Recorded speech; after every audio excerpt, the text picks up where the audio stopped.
regulate your habits.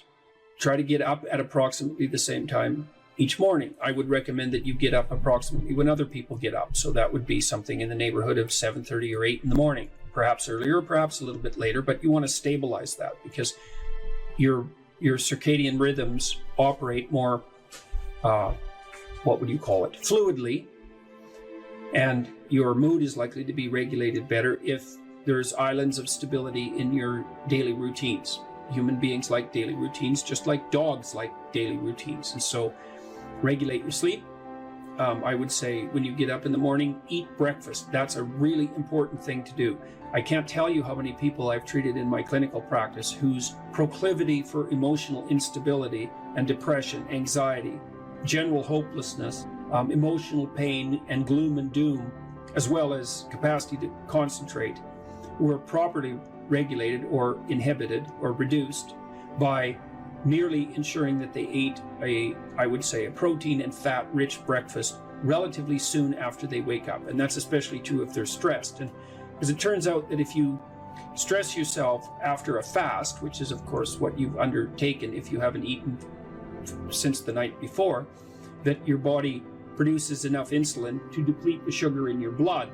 And then it's very difficult for you to become regulated properly with regards to your metabolism until you sleep again. And so it can be regulating your sleep, and your breakfast eating habits in particular can be a very effective way of regulating your mood and increasing your capacity to concentrate.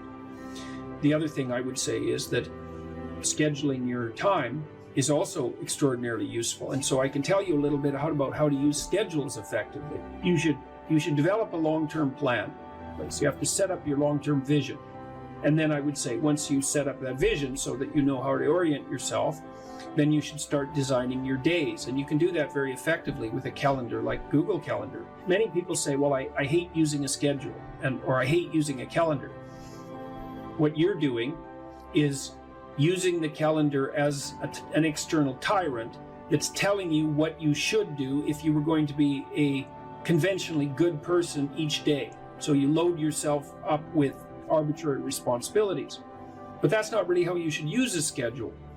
What you should use a schedule to do is to design the day that you would most like to have. And obviously that's going to include accepting some responsibility and undertaking to make progress on those things that you have to make progress on to keep your life from collapsing into chaos. But it should also mean that you schedule in activities that make you actually want to have that day. And so if you're using a schedule properly, that it can be your friend. And that can also be something that can increase your capacity to concentrate. And then I would say, well, if you're very scattered, then you can start to train yourself. You might say, well, I need to learn to read without distraction.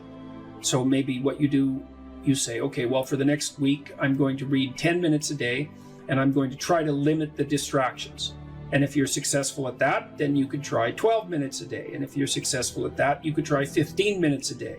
And the trick is to set a goal for yourself that is slightly beyond your current level of performance, enough to be challenging, enough to be worthwhile if you accomplish, but not so difficult that you're likely to fail. And then practice incrementally, day by day, trying to inculcate the habits that you want to inculcate. And assume that it'll take you a number of months or even a number of years in order to become very fluent at the habit. The important thing is to start improving incrementally, because incremental improvement pays off like compound interest.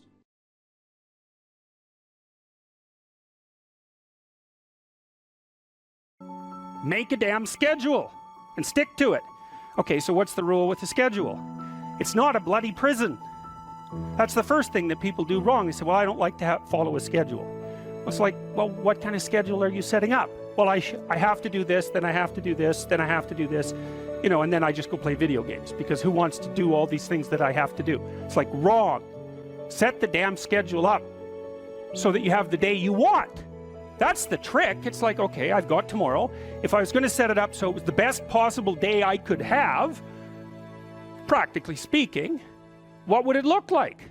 Well, then you schedule that. And obviously there's a bit of responsibility that's going to go along with that, because if you have any sense, one of the things that you're going to insist upon is that at the end of the day, you're not in worse shape than you were than at the beginning of the day, right? Because that's a stupid day. If you have a bunch of those in a row, you just dig, you dig yourself a hole and then you bury yourself in it. It's like, sorry, that's just not a good strategy. It's a bad strategy. So maybe 20% of your day has to be responsibility and obligation, or maybe it's more than that, depending on how far behind you are. But even that, you can ask yourself, okay, well, I've got these responsibilities. I have to schedule the damn things in. What's the right ratio of responsibility to reward? And you can ask yourself that, just like you'd negotiate with someone who is working for you. It's like, okay, you got to work tomorrow. Okay, so I want you to work tomorrow. And you might say, okay, well, what are you going to do for me that makes it likely that I'll work for you? Well, you could ask yourself that, So maybe you do an hour of responsibility and then you play a video game for 15 minutes. I don't know, whatever turns your crank, man. But, you have to negotiate with yourself and not tyrannize yourself. Like you're negotiating with someone that you care for, that you would like to be productive and have a good life. And that's how you make the schedule. It's like, and then you look at the day and you think, well, if I had that day, that'd be good. Great. And you're useless and horrible, so you'll probably only hit it with about 70% accuracy, but that beats the hell out of 0, right? And if you hit it even with 50% accuracy, another rule is, well, aim for 51% the next week, or 50.5% for God's sake, or because you're going to hit that position where things start to loop back positively and spiral you upward. Plan a life you'd like to have, and you do that partly by referring to social norms. That's more or less rescuing your father from the belly of the whale. But the other way you do that is by having a little conversation with yourself about, as if you don't really know who you are, because you know what you're like. You won't do what you're told. You won't do what you tell yourself to do. You must have noticed that. It's like you're a bad employee and a worse boss, and both of those work, for you. You don't know what you want to do, and then when you tell yourself what to do, you don't do it anyways. You should fire yourself and find someone else to be. But my point is that you have to understand that you're not your own servant, so to speak. You're someone that you have to negotiate with, and you're someone that you want to present the opportunity of having a good life to. And that's hard for people because they don't like themselves very much. So, they're always like cracking the whip and then procrastinating, and cracking the whip and then procrastinating. And it's like, God, it's so boring and such a pathetic way of spending your time. And you know what that's like, because you probably waste like 6 hours a day. And I think we did an economic calculation about that a while back, right? Your time's probably worth $50 an hour, something like that. I mean, you're not getting paid that now, but you're young. And so this is investment time. And what you do now is going to multiply its effects in the future. So let's say it's $50 an hour, which is perfectly reasonable. So if you waste 6 hours a day, and you are, then you're wasting about $2,000 a week, or about $100,000 a year. So like, go ahead, but that's what it's costing you every hour. And you need to know what your damn time is worth. So let's say it's not $50, it's 30, whatever. Maybe it's 100, it's somewhere in that range. One of the things you should be asking yourself is, when you spend an hour, was that, well, would have I paid someone $50 to have had that hour? And if the answer is no, it's like, well, maybe you should do something else with your time. And it depends on whether or not you think that your time's worthwhile. But the funny thing about not assuming that is, if you assume your time isn't worthwhile, what happens is you don't just sit around sort of randomly in a state of responsibility-less bliss. What you do is you suffer existentially. What steps should someone take to start developing delayed gratification when they constantly give in to instant gratification? Well, okay, imagine, I know the answer to this to some real degree, because I had graduate students in particular who I picked because they were very smart and often very creative, but sometimes they weren't very conscientious. So they had a hard time delaying gratification. And so, well, I would say, if you would like to discipline yourself, which is a very good idea, you need to pick a direction. Pick a direction you want to go first. Pick a goal you would like to attain, and a medium to long-term goal. You might imagine something you need and want, some attainment that you could that would motivate, whose pursuit would motivate you? And you can ask yourself that. It's a good question to ask yourself in general, you know. This is a very good question to ask yourself is, if you could have what you needed and wanted, what would that be? And that's a meditative question. You don't want to force an answer out of yourself. You want to ask yourself that like you would ask someone else. If I could have what I wanted, what would that look like? And you can ask yourself that in a more differentiated way. If I could have the relationship that I needed and wanted, if I could have the friendships, if I could have the job or career, if I could have the educational pathway, if I could adopt civic responsibility in an optimized manner, if I could engage in some creative enterprise, if I took care of myself properly, if I regulated my susceptibility to temptations, what would that look like if it was optimized? And then that sets you up a goal that has some motivational force. This is worth doing. And then you might find, well, you don't do it anyways. And then I would say, well, that's because you're biting off more than you can chew. The next goal is to take your goal and to fragment it into micro goals until you find a micro goal that's small enough that it still presents some challenge that you will do. And so I've become, one of the things I'm known for, I suppose, is my advice to people to clean up their rooms. And the people who think I'm their enemy laugh about that rule because of its simplicity, let's say. But the only reason they think it's simple is because they've never tried it. It's actually extremely difficult. And it was very frequently the case that, well, it's very difficult to put your room, your office, your bedroom in order. I mean, you think about your bedroom, hypothetically, let's say you're married, you share that room with someone else. Is your bedroom in order? Really? And I don't just mean, you know, is it neat? Maybe it's too neat. Maybe it's too orderly. Maybe it's too sterile. Maybe it's too bare. Maybe that characterizes your whole bloody relationship. Maybe, really? And maybe that is genuinely reflected in the state of your room, because it's very probable that that room is a microcosm of your marriage. It's highly probable. And so what that would mean is to organize that room would require the organization of your marital life, not least because if you want to put that room in order, you're going to have to negotiate with your wife about how that's going to be done. And while you're making that negotiation, even in relationship to the micro details, you're going to encounter almost everything that's wrong with your relationship. And so, you know, you might ask yourself when you walk into your bedroom, I hate this bedroom. It's like, you should really think that through. And then you need to think through what you would need to do so that you love that room, or even more complexly, so that you both loved it, because that's a tough thing to attain, boy, because you're going to have differences in taste, you're going to have differences in orderliness. There's all sorts of things that you're going to have to negotiate in order to make that room you both inhabit jointly desirable. Anyways, you set yourself a goal, ask yourself what goal you want to set, and then break the goal down into steps that are small enough so that even someone as pathetic as you could manage them.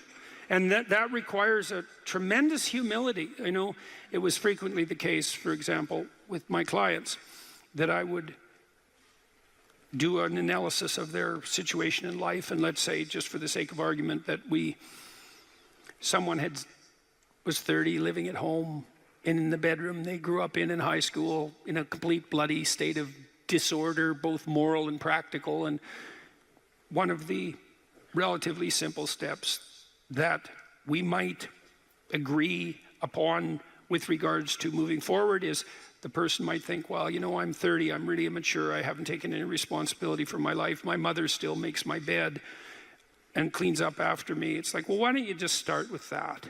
You know, because you're not going to just fix your life. Why don't you just try to clean up your room like you're a mature 14-year-old instead of a dreadfully dismal 30-year-old. And so first of all, it's really hard for someone, even if they're desperate, to admit that that's necessary, right? Because it's so bloody humiliating. You mean, really, I'm so damn useless that my basic goal is going to be to clean up my bedroom? It's like, well, looks like it. And actually, it's worse than that, because then you ask the person, you negotiate with the person, they say, well, I'll try to clean up my room. Then they come back the next week and they say, I had one client, this was so funny, he's going to vacuum his rug. That was his goal for the week. He just had a child out of wedlock, and he was afraid that he was going to be a very bad father, which was a very realistic fear. And so he wanted to put himself together, you know, and so that's why he came to see me. And he lived in this squalor, and one thing we decided to do was that he could vacuum the rug, which he hadn't done for like 12 years because his mother would do it. And so it was so funny, it's so unbelievably comical. He went and got the vacuum, a stand-up vacuum, an upright vacuum, and he brought it into his room, but he didn't bring it all the way in. He put it in the doorway, leaning like this across the doorway. And then instead of vacuuming his room, he stepped over that bloody vacuum cleaner for a whole week, and then came and told me that he couldn't do it. It's like, it's not surprising to me at all, because you think, well, that's such a trivial thing. It's like, if it was such a trivial thing, he'd have a clean room. It's not trivial at all. That chaos in his immediate environment was deeply emblematic of the chaos of his life. They were the same thing. And so for him to even begin the process of bringing order to chaos, which is a divine process, by the way, and the highest moral requirement, he had to be willing to face the catastrophe, the chaotic catastrophe of his life. And he hadn't done that for like 30 years. Why was he going to start that week? Just because he said he was going to? It's like, good luck. So what you do as a therapist in that situation is you just make the task smaller until you find a task so small, but still moving forward, that the person will do. So I might have said, I don't remember the particulars of the situation. I might have said, well, do you think you can get that vacuum cleaner? Do you think you could move it out of the doorway into your room? That's all you have to do this week. Do you think you can do that? And I'd say that and offer that without being contemptuous. Like, you have to be very careful about such things. And I know that this is more complicated than it looks. And I also know that the first step taken towards the domination of chaos and its transformation into order is a cardinal and difficult step.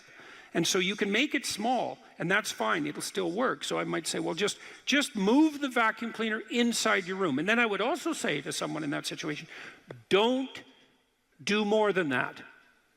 If the agreement that you've made with me and with yourself is that that's enough, abide by the contract that you've written with yourself, and allow yourself to be grateful for the fact that you had the courage to take even a single step forward. And don't push your bloody luck, because maybe you'll have a brief fit and vacuum the whole rug, and then you'll be so annoyed at how you've destabilized your entire life that you'll redouble your attempts to make a mess, and the place will be more like hell than ever for 2 months.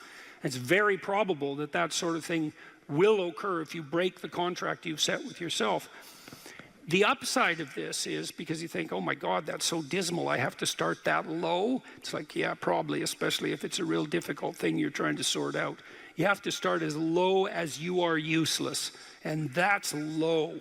So, but the upside is that progress accelerates, it's not linear, and so if you take once you take the first step, the probability that you'll take a slightly larger second step increases, and that increases non-linearly. And so once you get the ball rolling, so to speak, once you start pushing the rock uphill, you can do it faster and faster. And so even if you have to start in a very humiliating manner, that doesn't mean that's where you'll end. One of the things that Tammy and I learned to do, and this was a consequence of me being trained as a behavior therapist, is, we'll just take an example that maybe I was trying to learn how to compliment her when she dressed nicely. And maybe the fact that I wasn't good at that was manifest in the fact that she'd put some effort into her dress, and then I wouldn't respond in the appropriate manner, and that would dishearten her. And I don't particularly remember that exactly happening, but it'll be a perfectly reasonable example. And so then she would be displeased. And then the question would be, well, is she displeased because I'm too stupid to offer a proper compliment? Or is she displeased because she's so needy and lacking confidence that she needs a compliment that would go beyond the ordinary? And the answer is, what the hell do we know? Could be one or the other or both. And so what's a possible solution to that? And one possible solution would be, okay, if you do put some effort into your appearance, or I do, we could reverse the situation, but if you put some effort into your appearance and you would like to hear from me exactly the words that would give you, that would reward you for doing that and provide you with the confidence to attempt it again in the future, what would those words be? You look good without a beard, dear. Thank you. You're welcome. Yeah. Very funny. Very funny. And so, and then you can say, well, if you tell me those words, I will repeat them back to you. And then the person who needs the words might object, well, that's false, it's superficial, it's artificial, it's not spontaneous. And if you really loved me, I wouldn't have to tell you what to say. It's like, well, all of that's wrong. It's like, just because I love you doesn't mean I'm not stupid. And so, in fact, I love you might even be evidence that I am, in fact, stupid. So like, help me out here. I don't know what you want, and maybe you could just tell me, and then I'll tell you what you want, and I'll do it stupidly and badly. But I'll be slightly better at it the next time, and maybe if you let me practice 50 times stupidly and badly, I'll get reasonably good at it, and then that's something that we'll be both good at for the rest of our lives. And that's something worth knowing. You know, if you imagine you're upset with your partner because they haven't delivered something to you, whatever it is that you want, and then there's two questions that arises, right? Are you just like immature and greedy and self-centered, or are they useless and incapable of delivering? And neither of you know, and you have to sort that out. And then you also, as the injured party, let's say, might regard it as a moral necessity on your part to indicate to your partner exactly what you want, is to tell them. Like, it looks to me like if you did this or said this, then that would satisfy me. And then you might say, well, is that reasonable? Do you feel that it would be reasonable for you to offer that? Would you be willing to offer that? Am I pushing you too far? Those are all things that have to be sorted out. And then you can practice that, and you can practice that with the resolution of every dispute that emerges. If you're willing to take to yourself the responsibility of communicating to your partner your conditions for satisfaction. It means you have to admit them to yourself too, which is also very difficult. And then you can help your partner take stupid incremental steps forward, you know, in the direction that you'd like to see expand, and then you can get better at that. And it's unbelievably useful. You can get better at how you have dinner together, or breakfast or lunch. Those things repeat every day, so they're very important. You can get better at how you greet each other when you come home. You can get better at the routine that you fall into, let's say, when you go to bed at night or when you wake up in the morning. All these things that repeat, you know, because that's your life, the things that repeat. You can conceptualize how you might like them to be ordered if they were undertaken in an optimal manner, and you can start incrementally moving forward to that. And you can do that by communicating what you need and want, and by carefully rewarding your partner for taking the appropriate incremental steps forward. And so if you're trying to discipline yourself, you make a goal, you break it down into micro goals, and you implement the micro goals and reward yourself for doing so. And if you do that reliably and you make that a practice, that you'll become more disciplined across time, and you'll move towards the fulfillment of your goals. And that's practically how that's the practical guide for success on that front. Let's say you want to become who you could be in the fullest sense. So let's say you're someone who's going to solve some serious problems. Okay, the first thing you have to do is admit to the seriousness of the problems. That's no joke. And so the first thing is just the terror of the problem itself. And that's enough to paralyze you, right?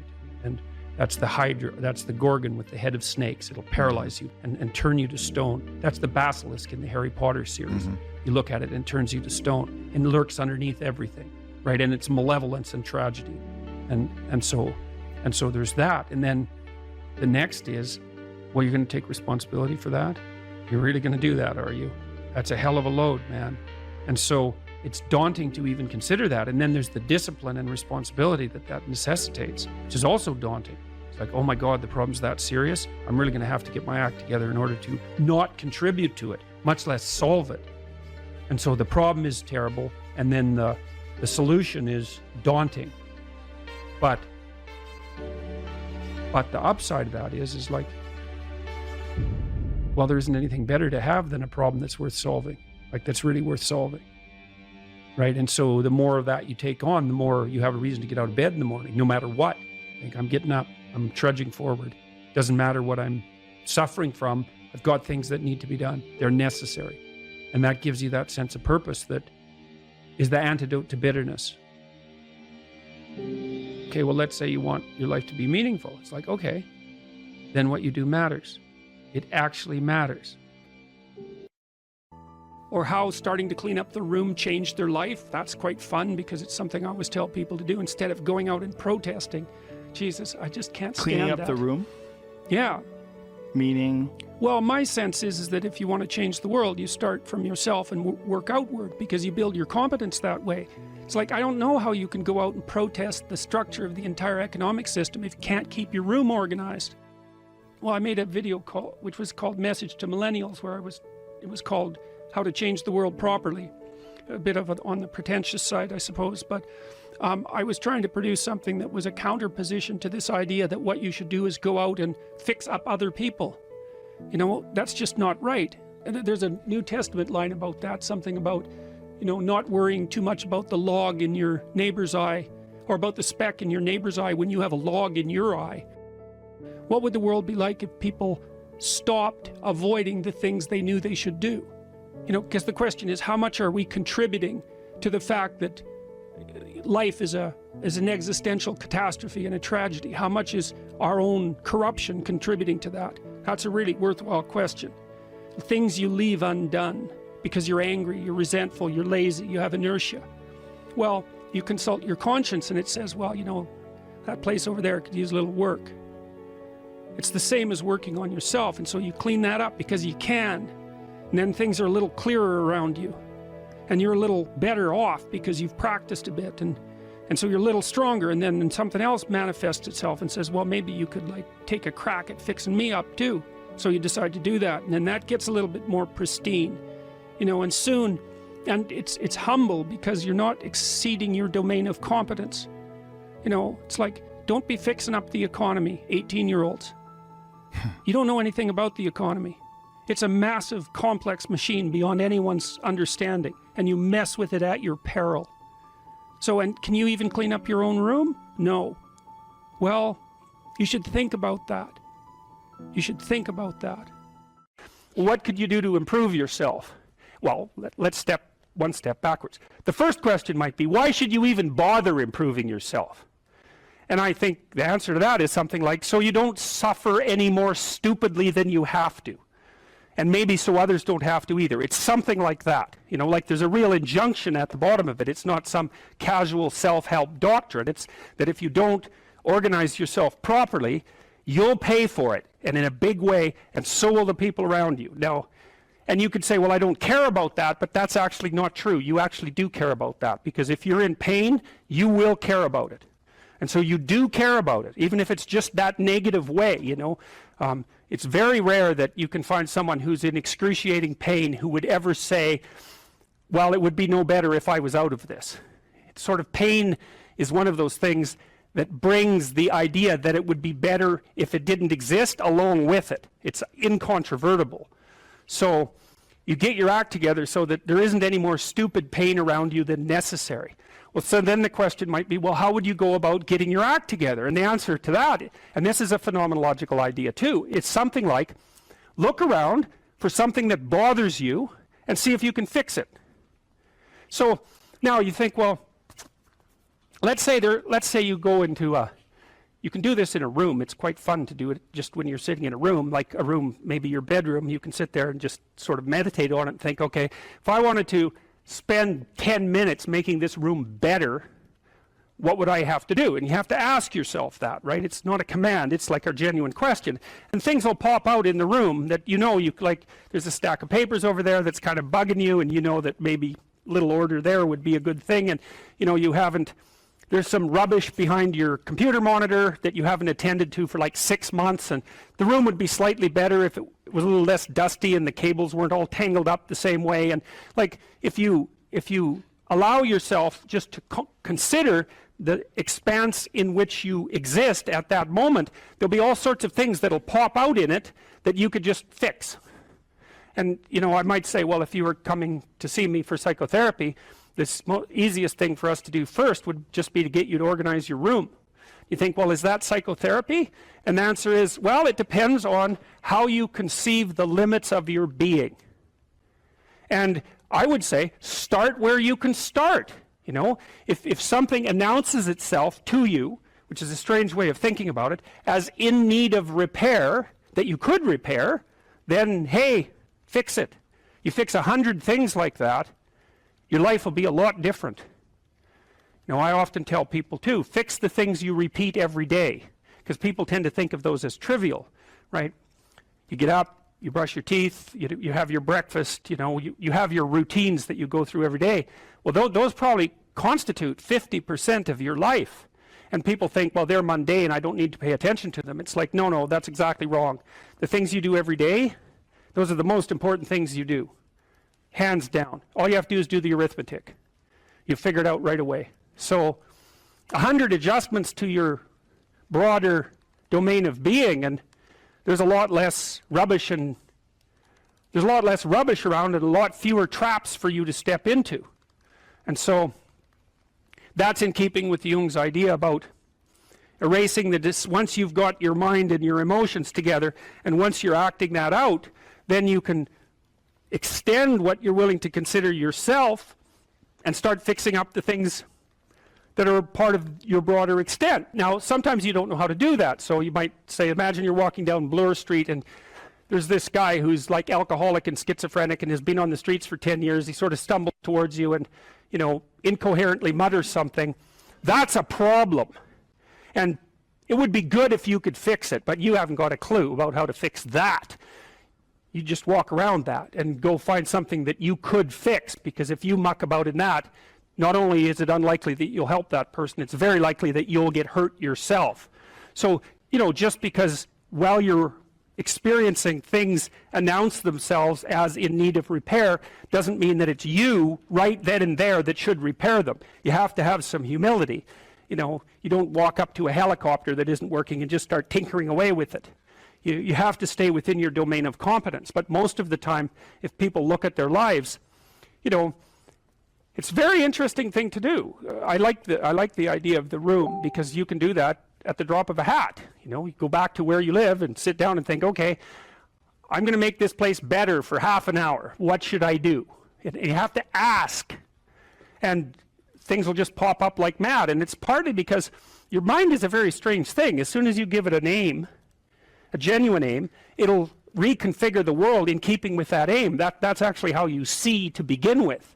And so if you set it a task, especially, you have to be genuine about it, which is why you have to bring your thoughts and emotions together, and then you have to get them in your body so you're acting consistently. You have to be genuine about the aim, but once you aim, the world will reconfigure itself around that aim, which is very strange.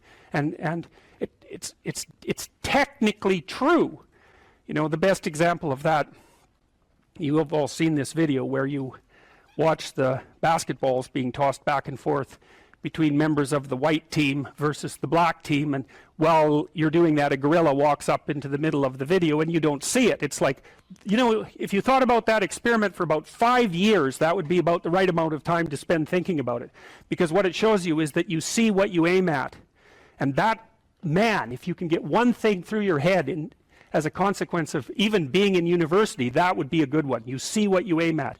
And so because one inference you might draw from that is, be careful what you aim at, right? What you aim at determines the way the world manifests itself to you. And so if the world is manifesting itself in a very negative way, one thing to ask is, are you aiming at the right thing? Now, I'm not trying to reduce everybody's problems to an improper aim. People get cut off at the knees for all sorts of reasons. They get sick, they have accidents. There's a random element to being, that's for sure. And so you don't want to take anything, even that particular phrase, too far. You want to bind it with the fact that random things do happen to people, but it's still a great thing to ask. There's so little emphasis in our popular culture, especially with regards to the so-called mainstream media, on discipline and responsibility, that there's a tremendous hunger for anything that pertains to that. And you have a right to be discussing that, I would say, because of your background, which, if nothing else, required a tremendous amount of discipline. Yeah, and I ended up writing a book called Discipline Equals Freedom. And I'm lucky that I wrote it when I did, because if I would have written it 2 years later, everyone would have said, oh, everyone's talking about discipline now. So yeah, discipline, absolutely. Discipline does bring you freedom in life. And that's something that I kind of figured out over time. So what do you mean by that? Like, how did you figure that out? And what do you mean by that? Because they're often, and the classic sort of, what would you call it? Romantic rebel is someone who is free from excessive order, let's say. They see freedom and discipline as antithetical rather than seeing one as a precondition for the other. And so how did you learn that discipline was a precondition for freedom? If I've got the equation, how did that manifest itself in your own life? So we'll start off by saying this. And look, I was a young kid. I joined the Navy to go in the SEAL teams. I went through SEAL training. I showed up at a SEAL team 1. And when I got there, and as I look back, this is a very powerful thing, even though it's very simple. I'm 19 years old when I show up at SEAL Team 1. I'm done with the basic SEAL training. And I have a goal in my head, which is this. I want to be a good SEAL. Mm-hmm. That's what I want to do. That's like, I don't know about anything else. This is what I want to do. I want to be a good SEAL. That's what I want. I want to be a good SEAL. Mm-hmm. And so as a 19-year-old with all kinds of energy, and we haven't talked about my childhood yet, but I was kind of like a very rebellious kid. When you talked about seeing a kid that looked like you could have handed him a club or a battle axe and he would have probably been feeling a little bit better, I was like that. I was constantly looking around for a club or a battle axe because that's what I felt like I needed to do. And it was beautiful because I was running around the woods as a young kid playing Army.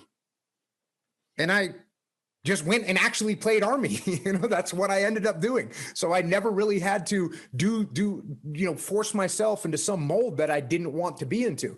So I got to SEAL Team 1, and now I just want to be a good SEAL. That's what I want. And so now that starts steering some of my decisions.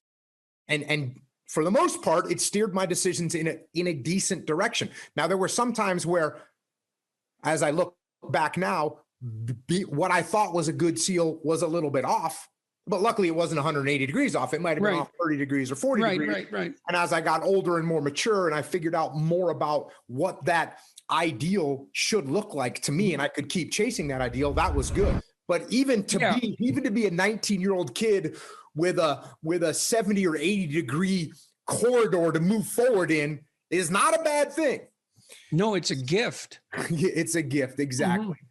So then I'm looking around at other SEALs that were older than me and more senior to me and trying to figure out which one of those guys is a good SEAL.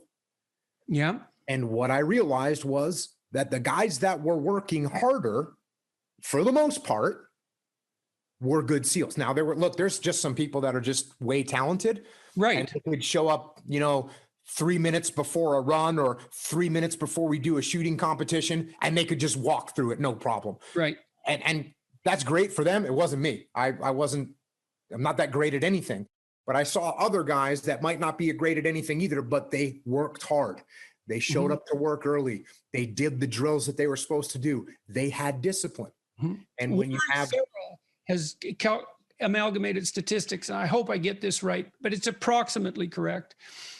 If you work 10% longer hours, you make 40% more money. Right. And so, and I think your comments about talent are also dead on. It's like in any field of enterprise, there are people who are phenomenally gifted. And then if they work really hard, they're even more phenomenally gifted, right? Those are the people who break records. But that talent apart, hard work actually works. And with virtually everything, it might not make you the best at whatever it is you're pursuing, but it will certainly make you better than you are. And then I have this new book. I hope you got a copy, because did you get a copy? Okay, so I'm bringing it up for a particular reason. I have a chapter in this book called, well, there's two that are relevant. Imagine who you could be and then aim single-mindedly at that. That's one. And then the course, or what would you call it? A complementary chapter is work as hard as you possibly can on one thing and see what happens. And that's also predicated on this idea that discipline is a precondition to freedom. So you were fortunate, like you had this goal, right? So that meant you had a goal, which is a really big deal because you could learn about goals. You had a sense of a higher mode of moral being, that I would rather be a good SEAL than the person I am now. Well, it's a code of behavior and a way of perceiving. So there's an ethic in that. And then you said as well, you know, your conception of what good SEAL meant changed as you matured, but that's also fine. It wouldn't have changed unless you would have pursued that initial only partially accurate goal. And so that's also a really good thing for people to understand is like, if you don't know what you're doing, aim at something. Is it the right thing? No, but it's better than just shooting randomly. So you aim at something, and then as you aim and you move towards it, you're going to find out why you're wrong. And then you might recalibrate your aim. And that's going to happen over and over because as you move towards a goal, it recedes or it broadens or it recedes and broadens. And otherwise you'd run out of things to do. Or how starting to clean up the room changed their life. That's quite fun because it's something I always tell people to do instead of going out and protesting. Jesus, I just can't stand Cleaning up that. the room? Yeah. Meaning? Well, my sense is that if you want to change the world, you start from yourself and work outward because you build your competence that way. It's like, I don't know how you can go out and protest the structure of the entire economic system if you can't keep your room organized. Well, I made a video which was called Message to Millennials, where it was called How to Change the World Properly. A bit of on the pretentious side, I suppose, but I was trying to produce something that was a counterposition to this idea that what you should do is go out and fix up other people. You know, that's just not right. And there's a New Testament line about that, something about, you know, not worrying too much about the log in your neighbor's eye or about the speck in your neighbor's eye when you have a log in your eye. What would the world be like if people stopped avoiding the things they knew they should do? You know, because the question is, how much are we contributing to the fact that life is an existential catastrophe and a tragedy? How much is our own corruption contributing to that? That's a really worthwhile question. The things you leave undone because you're angry, you're resentful, you're lazy, you have inertia. Well, you consult your conscience and it says, well, you know, that place over there could use a little work. It's the same as working on yourself, and so you clean that up because you can. And then things are a little clearer around you. And you're a little better off because you've practiced a bit, and so you're a little stronger, and then something else manifests itself and says, well, maybe you could like take a crack at fixing me up too. So you decide to do that, and then that gets a little bit more pristine, you know, and soon, and it's humble because you're not exceeding your domain of competence. You know, it's like, don't be fixing up the economy, 18-year-olds. You don't know anything about the economy. It's a massive, complex machine beyond anyone's understanding, and you mess with it at your peril. So, and can you even clean up your own room? No.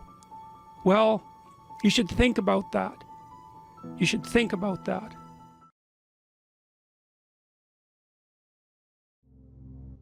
Young people like to think about ways to change the world, right? And that's actually a positive part of their development. It's a stage that the developmental psychologist Jean Piaget called the messianic stage, and he associated that with late adolescence.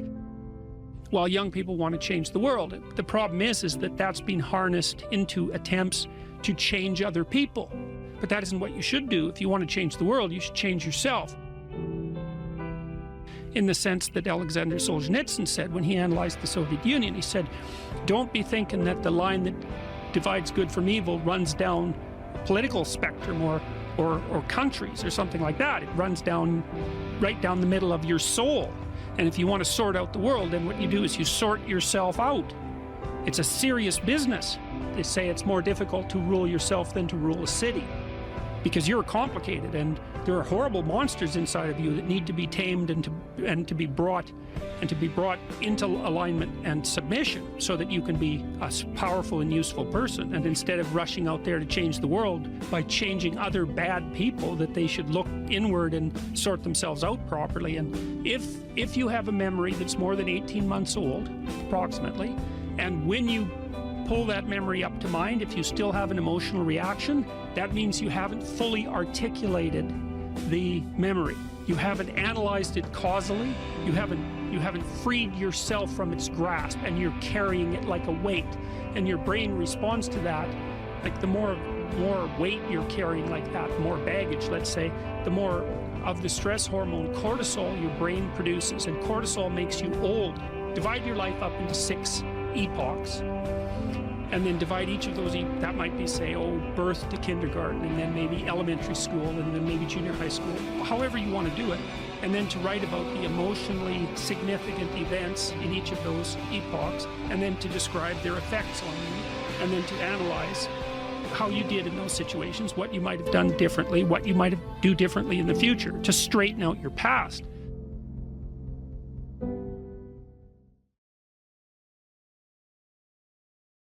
Well, so you're moving from point A to point B in your little circumscribed world. You've made everything invisible. And as long as that works, then your theory's good enough. It's accurate enough. It's true enough. You're in your little paradise. But if something comes up and objects, well, that's where your character is tested fundamentally. That's the character test. It's like, what do you do with messages of error? And that's a tricky issue. Okay, so here's a solution to that. Here's what not to do.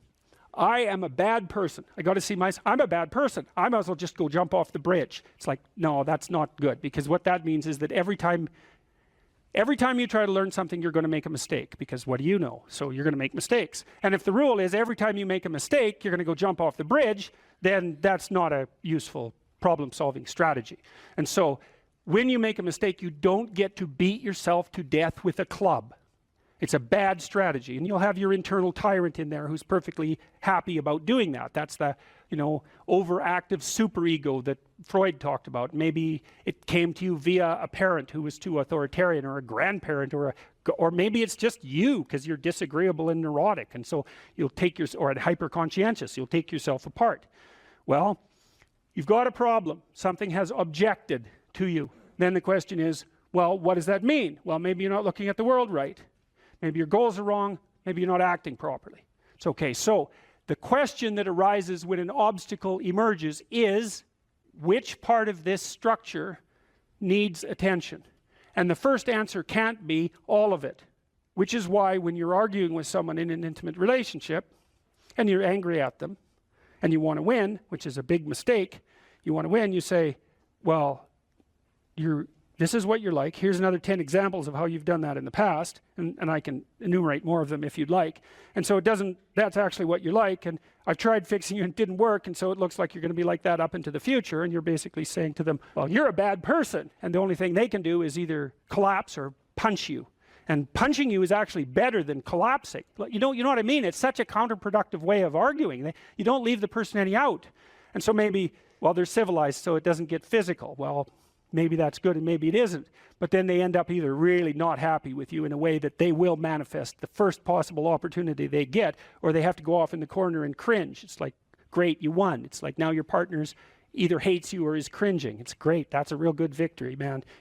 Rack up about 100 victories like that and you'll be in divorce court and spending $250,000 while being miserable about it Yeah. So anyway, so something objects to you and you think, okay, well, I need to take myself apart, right? Because there's a piece that's broken somewhere. And then you might think, well, let's assume it's a little piece to begin with. That's the right mechanism. It's like, okay, you got a C-. That doesn't prove that you're stupid. And now it implies that you might be stupid, but it doesn't, right, really, it does. And that's why you don't want to look at it. Maybe it implies that you're lazy, or implies that you're ignorant, or like it implies all sorts of terrible. Might imply that you're a bad person even. But you don't want to leap to that. And that's sort of the proclamation of innocence before guilt. Assume that you're the least amount of reprehensible and ignorant possible. And so then you look at the micro routines. It's okay, well, I got a C- in this course. Maybe I should study for that course 15 minutes more a day for the next 3 months. And then you ask yourself, do you think you could do that? No, I'm too useless. Okay, how about 15 minutes every second day? You think you could do that? You put it in your schedule, like 15 minutes every second day in the morning. And that's, well, you think, well, what's wrong with me? Well, I'm not very good at managing my study schedule. That's not quite down here at the behavioral level, but it's pretty close, because what you can take an action. You can open up your schedule and you can say, well, I'll mark 15 minutes aside. Then you can practice doing that. It's pretty low level in the hierarchy. It means, well, you're still not a horrible person. You just got to polish up your work ethic. And so what you want to do is you want to, it's like the old adage, you got to stand up for yourself, but you don't want to make unnecessary enemies. That's a really good thing to know. It's like, shut the hell up most of the time, but now and then you don't shut up because it's time to say something. You don't want to make unnecessary enemies, though. Well, you don't want to take yourself apart any more than is absolutely necessary. Start little, and you do that with people around you too. Like if you have a child, and the child does something that isn't right, then you think, okay, minimal necessary intervention. What can we do to decrease the probability that that's going to occur in the future? And that's a good thing to know with children. It's also a good thing to know with your partners. You're having an argument with them. It's like, okay, what the hell do you want? What's the minimum thing you can request from them that would satisfy you? And the evil part of your soul is going to be, I want them cringing in a corner. It's like, yeah, get that stuff under control, man. See if you can figure out what that person could offer you that would be minimal that you would accept. And then tell them that. It's like, here's the words I would like you to say in the apology I would like you to formulate, assuming that you think you did something wrong. We have to argue about that because maybe you didn't. But if you did, I want to specify it precisely and narrowly, and I want to give you an escape route. And you might only be able to do it badly because you're still mad. So you apologize half-heartedly. It's like you get a pat on the head for that. Good. Next time it'll be 51%, not half-heartedly. Right? So it's careful training. It's careful training of yourself and other people with the goal in mind, but also with the least amount of harshness possible. And then the other thing to do as well, and this is also true for you, and this is something I learned from studying the behaviorists, is like watch the people around you like a hawk. Whenever they do something that you think is good, you tell them. That's wisdom, man. You'll get so far with that you cannot bloody well believe it, because most people, they're afraid of any number of things, but one of the things they're really afraid of is that now and then they'll creep out of their cynical shell and try to do something good. It's like they're popping out this thing that's unbelievably vulnerable. They'll try to do something good and creep right back into their persona, and they'll look around and see if anyone noticed. And sometimes they'll get punished for it, and then they won't do it again. So don't do that. But then now and then you think, hey, I saw you do this. That was actually pretty good. And they think, oh, wow, someone noticed. It's like, wow. And then they'll think, yeah, I could do that again. And if you want to live with someone for a long period of time, I would say every time they do something that you would like them to do more of, number one, notice. Number two, tell them, right? Because I know you don't want to, because you really want to dominate them. And you don't want them thriving, because then they'd be competition to you, and you wouldn't be able to go complain to your mother about what a miserable partner you have, and you know how delightful that is. So you have to forego all that pleasure if you actually help your person develop. So you got to get over all that. It's really annoying. So you've got this person pegged as, yeah, you're stuck with them, and maybe it's the best you can do, but you got one eye open. And then every time they do something good, you don't want to notice, because if that elevated them a little bit, you wouldn't be able to feel so resentful and miserable and keep your eye open for the next possible affair. And that is what people are like. That is what people are like, and that's what you're like too. That's what people are like. So you got to decide if that's what you want. or you want to help the person that you're with grow, you know. That's dangerous because they might outshine you. Well, good. Then you have someone to compare yourself to. That'd be a good deal. It's really rough with kids, you know, because parents will stop their children from succeeding beyond them. They get jealous. And then they'll put them down. And then they have kids that do not like them. And they'll pay for it.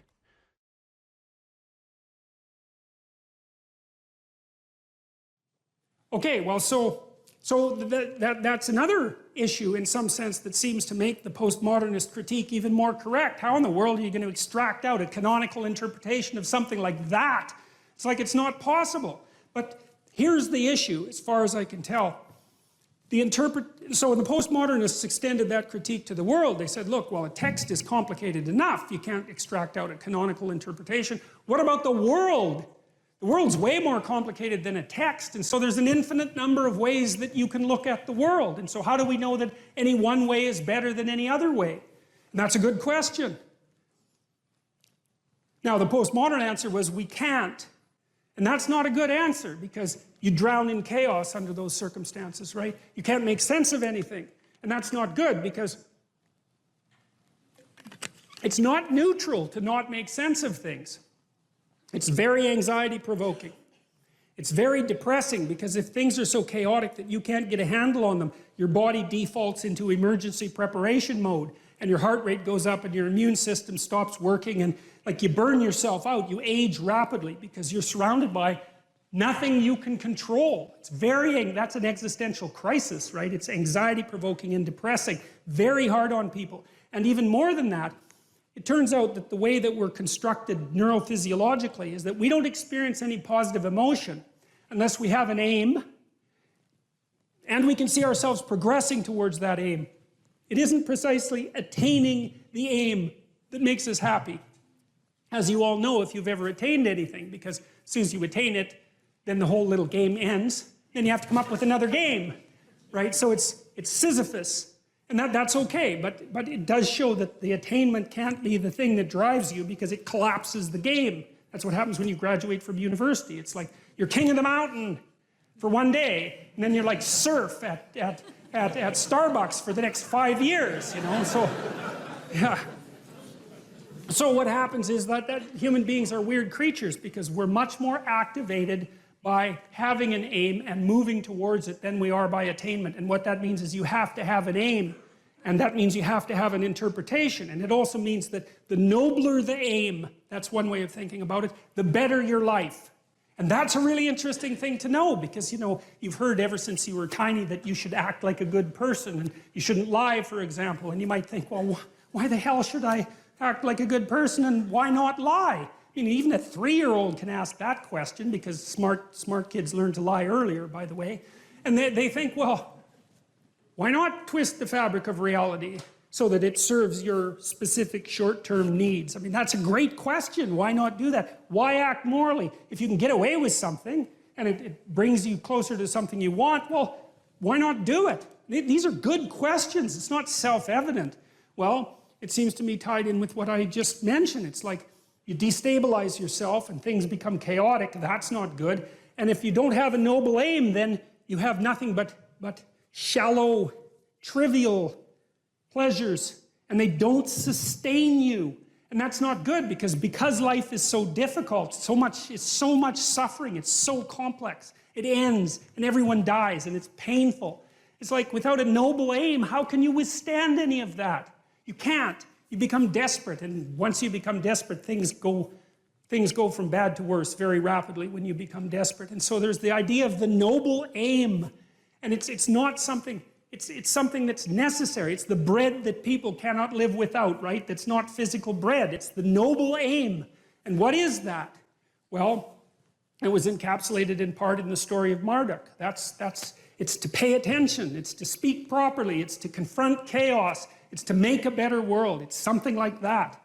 And that's enough of a noble aim so that you can stand up without, you know, cringing at the very thought of your own existence, so that you can do something that's worthwhile to justify your wretched position on the planet. So now the literary issue is that, so look, You take a text, you can interpret it a variety of ways, but that's not right. This is where the postmodernists went wrong, because what you're looking for in a text, and in the world for that matter, is sufficient order and direction. So then we have to think, well, what does sufficient order and direction means?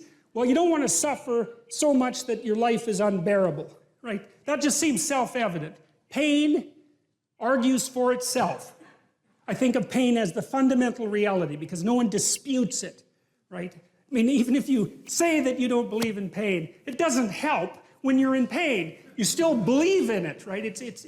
You can't pry it up with logic and rationality. It just stands forth as what the fundament of existence, and that's actually quite useful to know. You say, well, you don't want any more of that than is absolutely necessary. And I think that's self-evident. And then you say, wait a minute, it's more complicated than that. You don't want any more of that that's necessary today, but also not tomorrow and not next week and not next month and not next year. So however you act now, better not compromise how you're going to be in a year, because that would just be counterproductive. That's part of the problem with short-term pleasures, right? It's like act in haste, repent at leisure. Everyone knows exactly what that means. So you have to act in a way that works now and tomorrow and next week and next month and so forth. And so you have to take your future self into account. And human beings can do that. And taking your future self into account isn't much different than taking other people into account, right? Because I remember there's this Simpson episode, and Homer downs a quart of mayonnaise and vodka. And he says, Marge says, you know, you shouldn't really do that. And Homer says, that's a problem for future Homer. I'm sure glad I'm not that guy.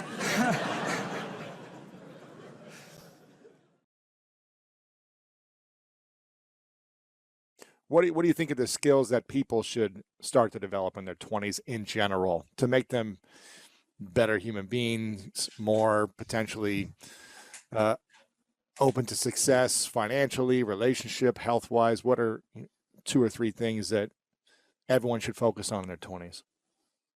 Well, it certainly doesn't hurt to be in good physical condition, so we can walk through it.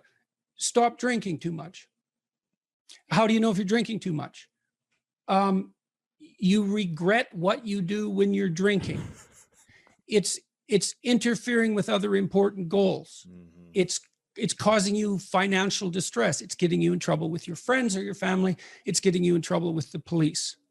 Okay, so stop abusing substances if you can, right? If you see that they're hurting you. And alcohol is particularly pernicious in that regard.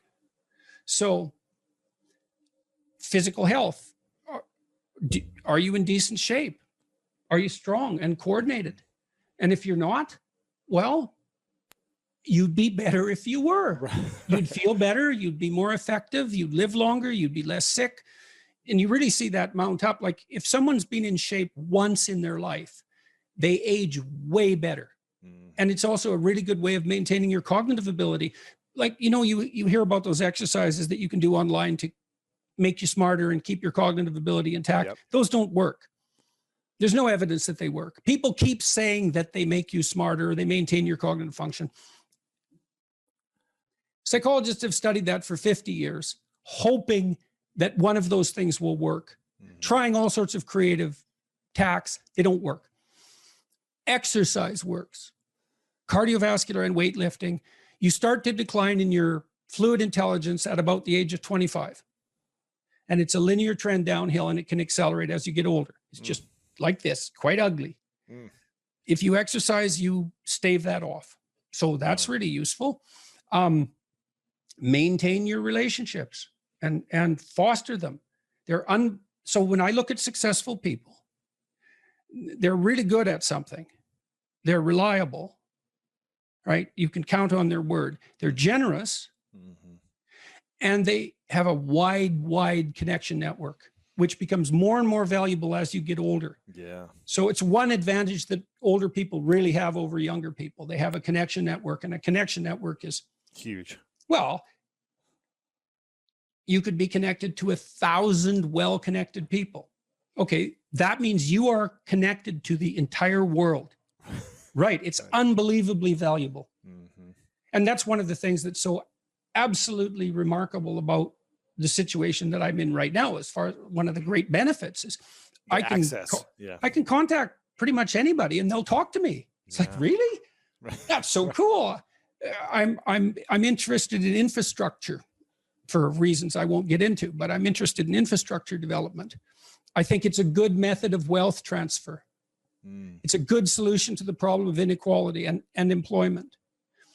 I reached out to a leading expert on infrastructure last week to see if he'd talk to me. I thought, I don't know anything about infrastructure except that it's worn to a frazzle and we should do something about it.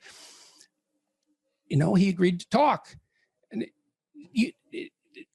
having a connection network is of inestimable value. It's huge. Reliability, generosity, you can work on both of those. Philosophical sophistication, it's very useful because it orients you properly. You have a sophisticated sense of the world. You find, for example, that doing things for other people is actually more rewarding than virtually anything else you can do. Right. You know, and you hear you should be of service to other people. Well, if you actually watch yourself, you pay attention to yourself and you do something that helps someone else and it genuinely helps them, I defy you to find another experience that is that satisfying. It's actually quite stunning how satisfying that is. And so that's a very useful thing to realize. And why is helping another person the most satisfying thing for probably most people when if they're, you know, out of their ego of like, I want to buy more things to make me happy in this moment? Why is that such a satisfying thing for human beings? There's no better life strategy. I mean, imagine, I could give you a quick sort of technical example. So imagine I take two people and I say, okay, I'm going to give you $100 and you have to give some of it to the person right beside you. And they can either agree or disagree with the split, but if they disagree, you don't get anything. Okay, so a classical economist would say that the person should take the 100, offer the person next to them $1, and the person should accept it because why not? They get $1 instead of nothing. And that's the solution. But what happens is that if you don't offer that other person something close to 50-50, they're likely to tell you to go to hell. Yes. Yeah. Very. And then you think, get well, nothing. You get nothing too. You think, well, why would people do that? Because they just reject $50 and who cares? And the answer is, well, we don't just play one game with other people. We play a repeating game. And so imagine we did this. So imagine it's a crowd and they're all watching you. And I offer you $100 and you have to share it with the person next to you. And you say, would you like to take $70? And the person says, well, I'm not sure that's fair to you, but if it's okay, yes. But then everyone else sees that. And now they all have an opportunity to pick who they're going to play with next. Well, you're not going to get picked last, are you? Remember what you told me? You didn't want to get picked last, right? I did not. Okay, so what you did was you turned yourself into an athlete. A machine. Okay. That was always going to get first. Okay, great. So, but imagine we expand that game. Yes. And we say, you want to be the person that everyone wants to play with. Yep. Well, then all you have in your whole life is invitations to play. Well, how are you going to be that person? Be productive, straightforward, generous. Make everyone else better around you and they're going to want to play with you. Absolutely. So there you go. And then you get to play. Yeah, exactly. Well, how is that not the best possible deal? It's clearly, see, so if the ethical argument is put properly, it is by far the most compelling argument. It's like, if you want to have everything you could possibly want and more, then be a good person. The better a person you are, the more likely that is to happen. That doesn't mean that you're completely protected against getting cut off at the knees, but there's no better strategy. That's it. And you can even think about it selfishly. And I talk about this to some degree in Beyond Order. Let's say that you want to be selfish. You think that's the best possible strategy. Mm-hmm. Why should I care about others? Okay, let's say you should only act in your own best interest. Well, then it's like, well, what's your best interest? Well, what does interest mean and what does you mean? What's in your best interest? Your best interest. 3 mysteries. What's best, what's interest? Okay. Well, there's you, but you aren't just you right now. You're you, and you tomorrow, and you next week, and you next month, and you in 5 years, and you in 10 years, and you when you're a pensioner. You're a community of selves stretched across time. And so if you were enlightened and selfish, you would act in a manner that would benefit that entire community across time. And I don't think that's any different than acting on the best possible part for other people. I think they're the same problem. Yeah. So I think as soon as human beings discovered the future,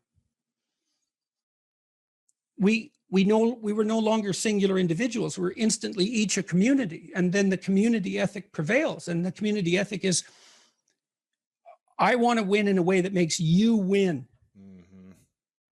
That's the best possible victory. If I win and no one else wins, then what's the point? Well, you think it's a zero-sum game. It's either you or me, or maybe I want the comparative status. But I would say even if you want the comparative status, let's say you're motivated by that. What would confer upon you, even hypothetically, more status than to be the most popular person while being chosen for games? I mean, you think about just think for a second about it, because it struck me, that biographical piece. Alfred Adler, who is the psychologist that I talked to you about earlier, he said one of his claims was that many people have a stark memory that sets the course for their life. That's true. A few moments, an instance. Yeah. And you have exactly that. So Adlerian psychology would be of great interest to you, I suspect. Interesting. But partly, you see, what happened was you had a true revelation. You thought, if I'm being picked last, something is wrong. And that's absolutely right. It's unbelievably right. And you played it out first in the athletic domain, but you have to start somewhere. Right. So that's a good place to start. Yeah. Jocko was telling me when we talked this week, he's this tough character, man. You know, and he could have, and I'm not telling tales out of school here, he could have been a criminal, no problem. And he knows that perfectly well. And I'm not saying, I'm not saying that as a slur on his character, partly because I believe the Nietzschean dictum that a lot of morality is just cowardice. And whatever he might be, he's not a coward. Right. And so, and just because you obey the laws doesn't mean you're moral, just might mean you're afraid. In any case, so the question is, well, what socialized this brute? Well, he was taught in the Navy SEALs. Yeah. Take care of your team. That's your fundamental purpose. And he noted, and we had a long discussion about this, the successful guys, man, they've got your back. Wow. Right. You know that above all. Yeah. And if you aspire to a leadership position among those brutes, let's say, and you aren't someone they know to have your back, they're not following. Most creative people fail at producing their creative product and monetizing it, right? So your default position, if you're a creative person, is you're going to fail. And that's because it's hard to come up with something new, and it's hard to present it to the market at the right time, and it's hard to market it. Like, those things are really, really difficult. And so what successful entrepreneurs do is they just keep doing it over and over and over and over and over and over and over. And eventually, if they're fortunate, one of their ideas happens to hit the right place at the right time. And so that's also Darwinian in some sense. You know, you're creating all these little enterprises that are sort of alive. They're run by people after all, and even if your idea is good, that doesn't mean it will be successful. There's so many things that have to be taken into account. So this is partly why persistence, and that's part of conscientiousness, is so useful. It's like, you know, what do they say? If at first you fail, then try again. And that would probably mean try something different rather than the same thing. But persistence is helpful because it enables you to run many experiments. And you need to know that the baseline is failure. You know, it's important because otherwise you'll blame that on yourself. You know, and some of that's useful because there's probably some things that you could improve about yourself, but it's very difficult to go from 0 to 1, you know. If you're starting out as a salesperson, for example, the hardest sale is the first customer, and then, you know, they get easier with each additional customer.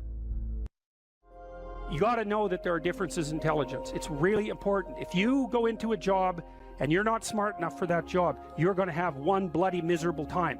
And you're going to make life wretched for the people around you because you won't be able to handle the position. But what you really want to do, as far as I can tell, if you want to maximize your chances for both success and let's say well-being, is you want to find a strata of occupation in which you would have an intelligence that would put you in the upper quartile.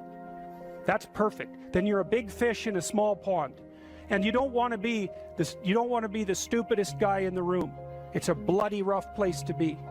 So, and you probably don't want to be the smartest guy in the room either, because what that probably means is you should be in a different room.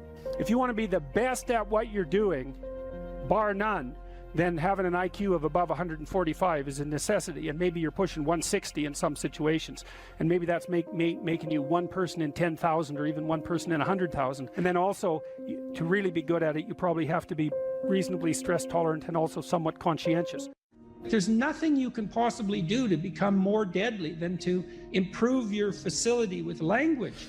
And the way you do that is by reading, especially great things, and by writing, and by thinking, and by speaking, for that matter. But how could that not be viewed as absolutely central to what education is about? You want to be inarticulate and stumble over everything that you try to think and communicate? Yeah. How are you going to get anywhere? You don't even know who you are under those circumstances. You're this massive feeling that's expressing itself, you know, maybe in violence because you can't find the words. And you stumble around and bump into things, and you're clunky and dull, and you're not witty. You don't sparkle.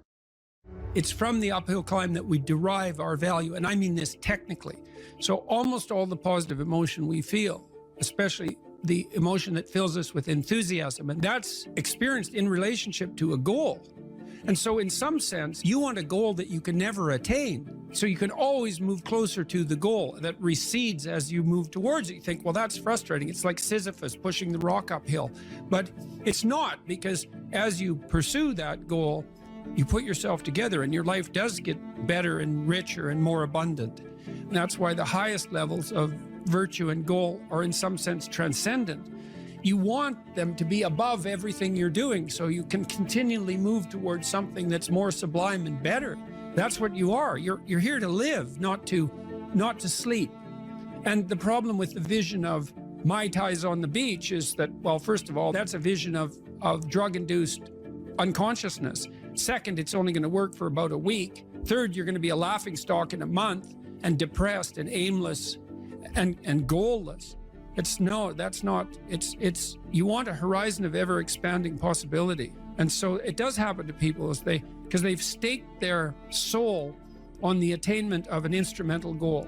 And it can be a pretty high order goal, but then you think, now I'm there, now what? Well, the answer can't be, well, I'm going to live in the lap of luxury and never have to leave the face. What do you want to be, a giant infant with a gold bottle? You never have to do anything but lay in your back and suck. It's like, you see the problem with that as a conceptualization. It's no, you want to be like an active warrior moving uphill with your sword in hand. And that's dynamic, that's exciting. One of the rules, I think it's rule 4, is compare yourself to who you were yesterday and not to who someone else is today. And see, that's a game you can win. The possibility that you can make yourself slightly better on a continual basis is, I think that's something that's accessible to everyone. I think that's equivalent to leading a virtuous life. And there is something to be said for virtue and truth, you know, and that is one thing. Another thing that I've noticed about people who've been phenomenally successful is that they really do everything they can to live a truthful life. And you can get a bloody long ways by being honest. Lay a disciplinary structure on yourself, get the chaos in check, and then you can move towards a state that's freer. It's discipline first. Like, look, if you're going to become a concert pianist, there's going to be several thousand hours of extraordinarily disciplined practice. That's the imposition of order on your potential, let's say. But what comes out of that is a much grander freedom. And so virtually every freedom that you have in life that's true freedom is purchased at the price of discipline. But it's not some casual self-help doctrine. It's that if you don't organize yourself properly, you'll pay for it, and in a big way, and so will the people around you. And I would say, start where you can start. You know, if something announces itself to you as in need of repair, that you could repair, then hey, fix it. You fix 100 things like that, your life will be a lot different. Now, I often tell people too, fix the things you repeat every day, because people tend to think of those as trivial. You get up, you brush your teeth, you have your breakfast, you know, you have your routines that you go through every day. Well, those probably constitute 50% of your life. And people think, well, they're mundane, I don't need to pay attention to them. It's like, no, that's exactly wrong. The things you do every day, those are the most important things you do, hands down. People are afraid of the truth because often if you reveal it, it causes conflict in the moment. Telling the truth is definitely an adventure. Seeking for sure, but also telling. Another way of going about it is to just say what you think and see what happens. That's an adventure because you don't know what the outcome is going to be. So look, there's this old idea that it's necessary to have faith in the truth. And so here's a way of thinking about that. Someone asks you a question and you might think, well, here's the outcome I want, and so here's how I'm going to answer that question. So that's one way of approaching it. But another way of approaching it is, you ask me a question, I'm going to think about the answer, and I'm just going to tell you what I think. And it doesn't matter what the outcome is, because I'm willing to see what the outcome will be, predicated on the idea that there isn't a better outcome than the one that truth produces. Even if it's harsh and terrible in the short term, and sometimes it is, it's like there isn't a better way of doing it. Now, you might say, well, how do you know that? And the answer is, well, I don't know that. That's why it's an article of faith, because I believe, and I believe this deeply, the being that you produce as a consequence of telling the truth is good, by definition, even though it's harsh and often uncomfortable, because you get in trouble. One of the things that I've really learned recently, or learned to articulate better, is that there's a very tight relationship between aspiration and responsibility. The first question might be, do you need to aspire to something? And the answer is, well, yes, because you have to do something. If you just sit there, you'll die. You can't just sit there. You have to go act out in the world. Okay, so act towards what? Well, that's whatever your aspiration is. You have to have an aim. Okay, well, what should the aim be? Well, it should be something worth doing, let's say. Why do something that you don't feel is worth doing? What do you think's worth doing? Well, if you watch other people and you judge when they're doing something worthwhile, you usually judge them positively if you see that they're taking responsibility, at least for themselves. What, do you want to be completely useless so other people have to take care of you? That's pretty pathetic. And maybe you could get your act together so you're taking care of yourself and your family. And maybe you could even do better than that and take care of yourself and your family and your community. Well, good for you. That's responsibility, and that's an aim. Well, here's one of the things that's cool about that, is that your life doesn't have meaning without aspiration or an aim. Okay, so you need a hierarchy of values. There's got to be something at the top. It's got to be something important. If you don't have that, your life doesn't have any meaning. So if you criticize the hierarchy, or even the idea of hierarchy, you destroy the idea of aspiration, and then people have nothing. Well, that's not helpful. People are built for a struggle, and they're built for a weight, and you want to take on a heavy burden voluntarily. See if you can put yourself together. See what you can do out in the world while you're waiting to die. It's an all-in game. It better be worthwhile.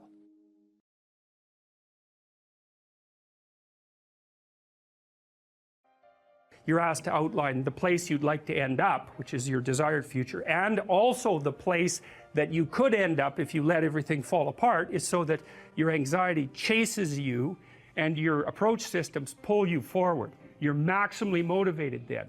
And it's important because otherwise you can be afraid of pursuing the things that you want to pursue, right? And that's very common. And so then the fear inhibits you as the promise pulls you forward, but it makes you weak because you're afraid. You want to get your fear behind you, pushing you. And so what you want to be is more afraid of not pursuing your goals than you are of pursuing them.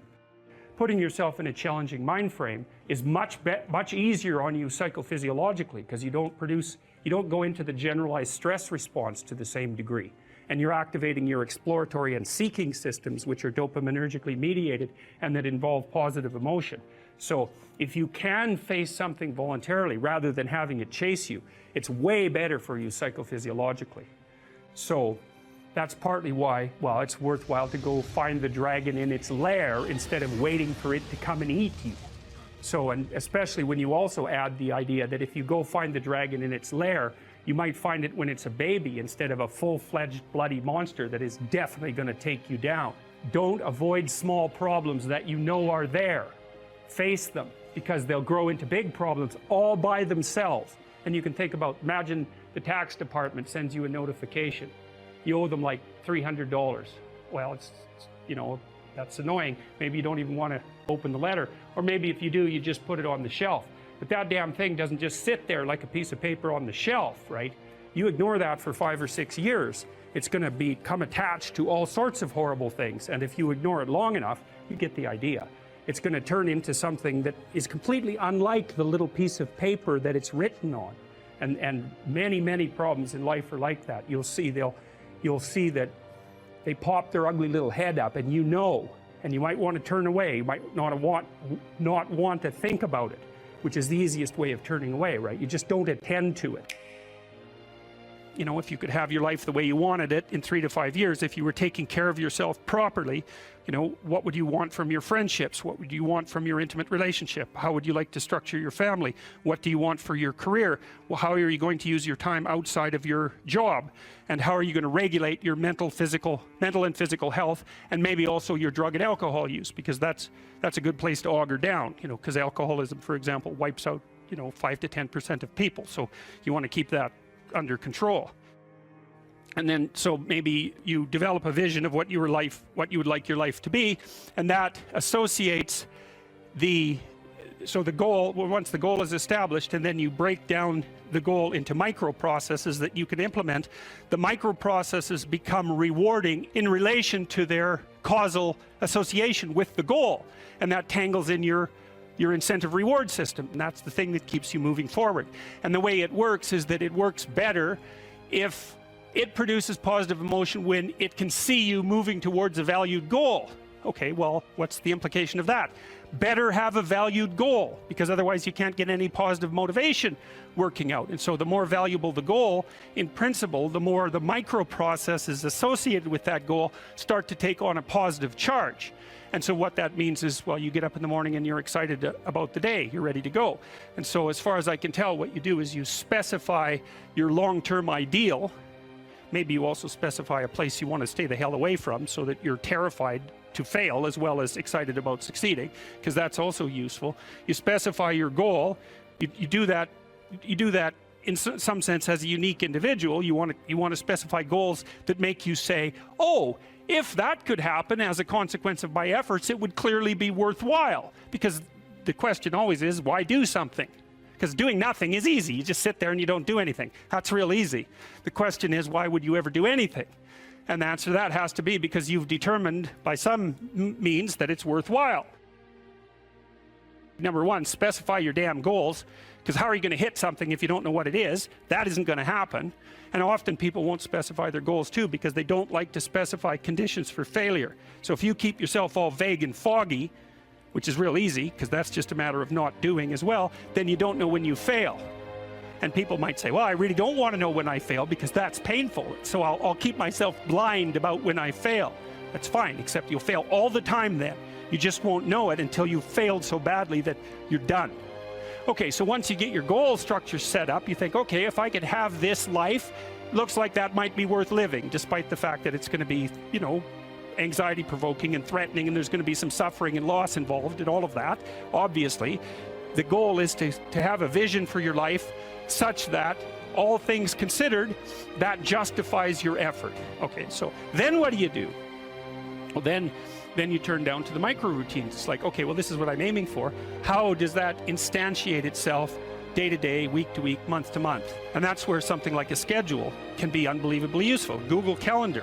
It's like, make a damn schedule and stick to it. Okay, so what's the rule with the schedule? It's not a bloody prison. That's the first thing that people do wrong. They say, well, I don't like to follow a schedule. It's like, well, what kind of schedule are you setting up? Well, I have to do this, then I have to do this, then I have to do this, you know, and then I just go play video games, because who wants to do all these things that I have to do? It's like, wrong. Set the damn schedule up so that you have the day you want.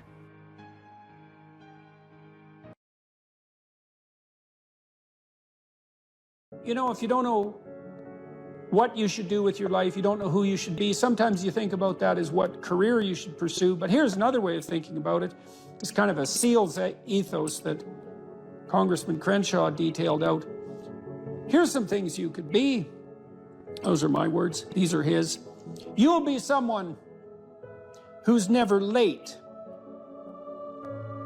You will be someone who takes care of his men, gets to know them, and puts their needs before yours. You will be someone who does not quit in the face of adversity. You will be someone who takes charge and leads when no one else will. You will be detail-oriented, which you discuss a lot in later sections of the book, always vigilant, attentive. You will be aggressive in your actions, but never lose your cool. You will have a sense of humor, because sometimes that is all that can get you through the darkest hours. You will work hard and perform, even when no one is watching. You'll be creative and think outside the box, even if it gets you in trouble. You're a rebel, but not a mutineer. You are a jack of all trades and master of none. And then you follow that a little later with this paragraph, these paragraphs. Be aggressive enough to kill the enemy, but immediately calm enough not to scare the little old lady. You'll be that man who's mentally tough enough to operate in horrific chaos, then immediately transition to tranquility, all without mentally breaking. You will effectively transition from hyper-masculine aggressor to gentle caretaker. You'll be both a warrior and a gentleman. The qualities that made SEAL leaders great were rarely physical in nature. They listened. They empowered their team to be successful, carefully entrusting individuals with additional responsibility. It's a real conservative ethos there. They highlighted good performance publicly and criticized bad performance privately. And so, well, you know, those are lists of virtues, and maybe they're not the only list of possible virtues, probably not.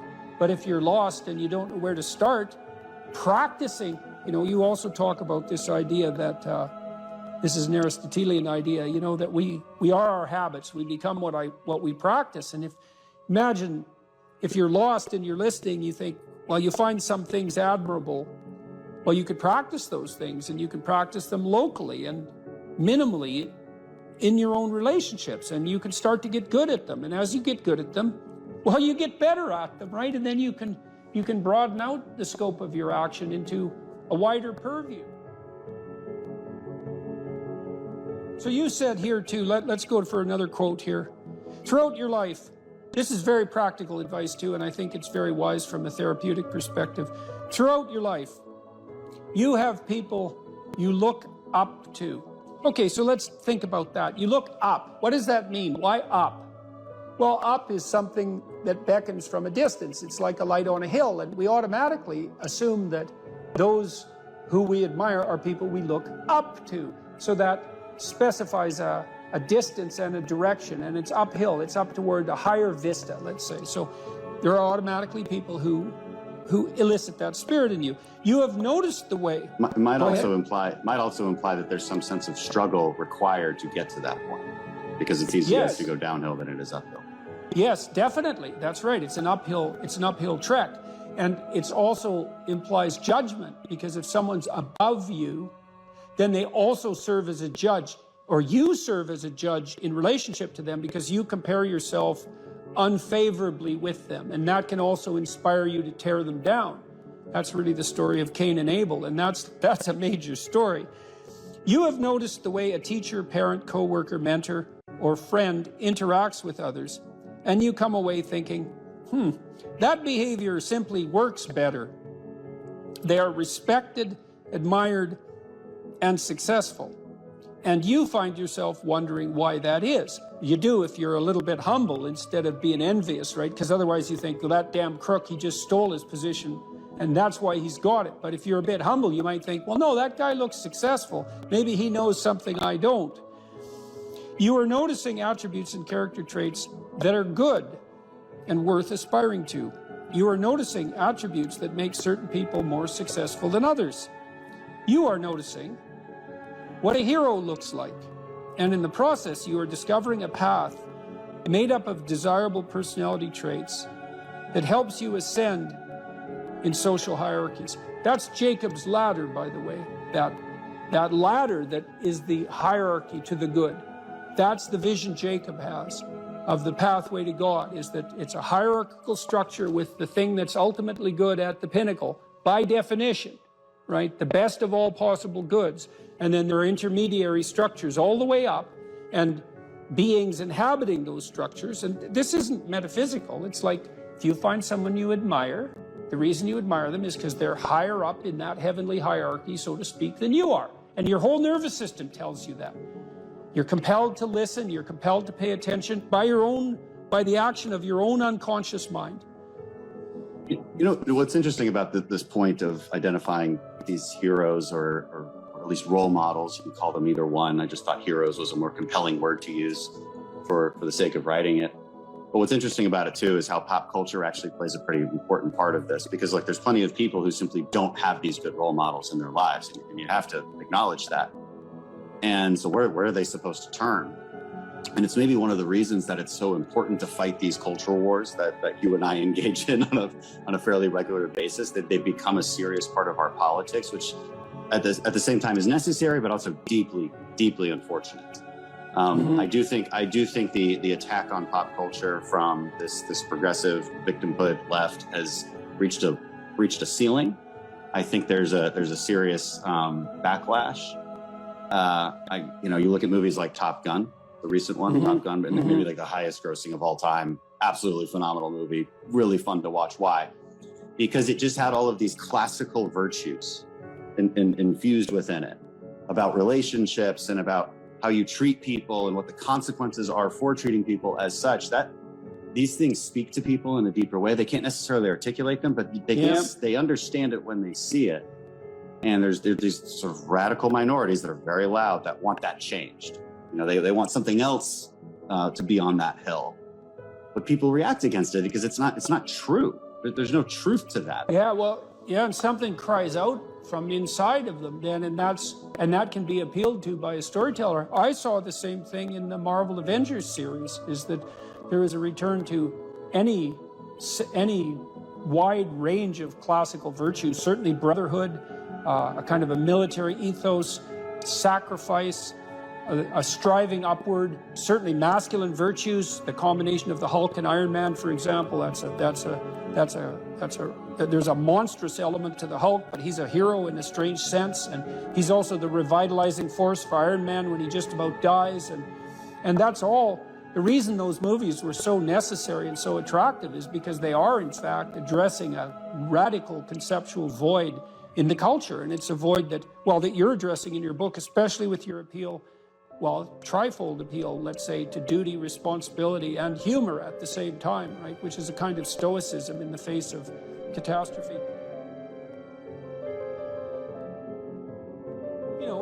Because this is a big problem in life. Imagine you're aiming for something and then something happens to make it impossible, or you find out that it's the wrong thing because you were aiming in the wrong direction. Well, so then what do you have to rely on to set you right? It's not your aim, obviously, but it might be your capacity to take new aim, and that's bloody well dependent on your character. That's for sure. And so I don't think there is a more fundamental aim than what you should be. And there's no no better way of characterizing what you should be than that you should fortify your character.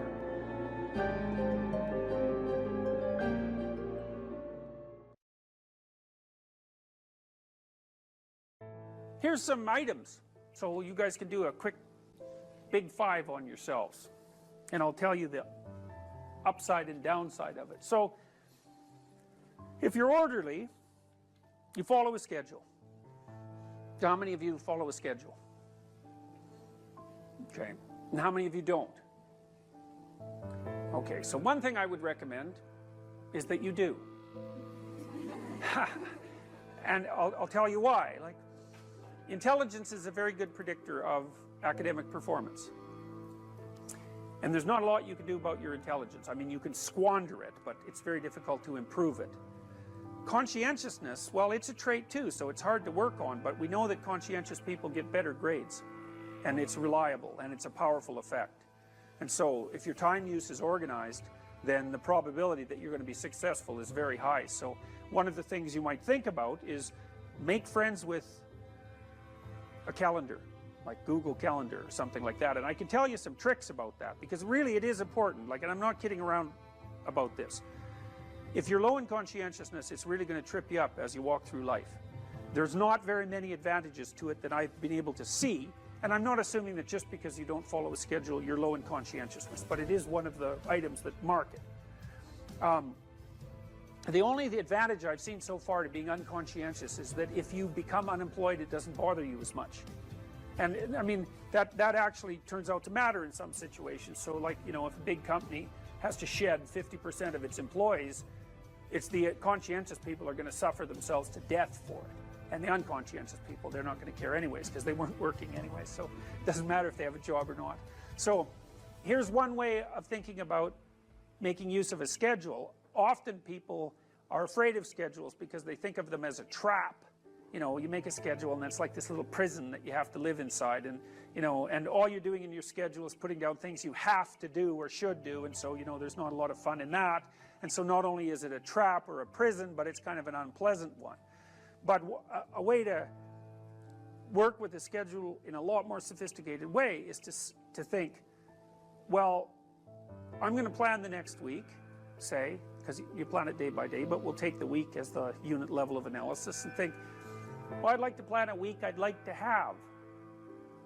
And then your schedule all of a sudden becomes a tool for increasing the quality of your life. And that's a whole different issue, you know, because you might think, what's the emotion that you suffer, assuming you suffer one of these emotions? If you have an essay that's due and you're not doing it, like, would you regard that as a pleasant emotion or unpleasant emotion? Okay, so do you think you can characterize the unpleasantness? Like, what kind of emotion is it? It's guilt, okay. Anything else? Frustration? Yeah, so you're sort of frustrated with yourself. Yeah, you need a slap, right? You think, I need a slap. So, okay, so guilt, anything else? Anxiety? Restlessness? So that's kind of an agitation. Yeah, it's because your body knows you should be doing something, but you know, you're not pointing it in the right direction, so it's shame? Is that reasonable? So, okay, so the reason I was asking you about that is because, you know, most of the negative emotions are associated with neuroticism, but some of them seem to be associated with conscientiousness. And the conscientious negative emotions seem to be guilt and shame, fundamentally. And so recent research, and really recent, I only got this paper like a week ago, I think it's about 4 months old, seem to indicate that conscientious people feel less guilt, but they're more guilt prone. So if they don't do something, that makes them guilty, but they organize their time so they are doing the things they're supposed to do, so then they don't feel guilty. So anyways, back to the schedule. So, all right, you think about your week and you think about your day, and you think, well, how would you improve the quality of a given day or a given week? Well, one of the ways of improving it is to not put yourself into the situation where there are things hanging over your head that you have to feel guilty and ashamed about, because that's a very unpleasant way of being. And, you know, if you have an essay that's due in a week and you're procrastinating, then the fact that you have to do that essay can ruin the whole week. And even when you're doing something that's positive, hypothetically, it's kind of that horrible kind of positive that you experience when you know that you should be doing something else. And so that's when you end up watching YouTube videos about like dancing cats or something like that. You know, and it's at best, it's a guilty pleasure. It's not a pleasure at all. You think like, what the hell am I doing watching videos of dancing cats, you know? But then you know that you're procrastinating, and that's low quality, very low quality existence. So if you use your schedule, you can think, okay, well, here's some times that I'm going to do this work. And then you can also sort of ask yourself about that when you're designing your schedule.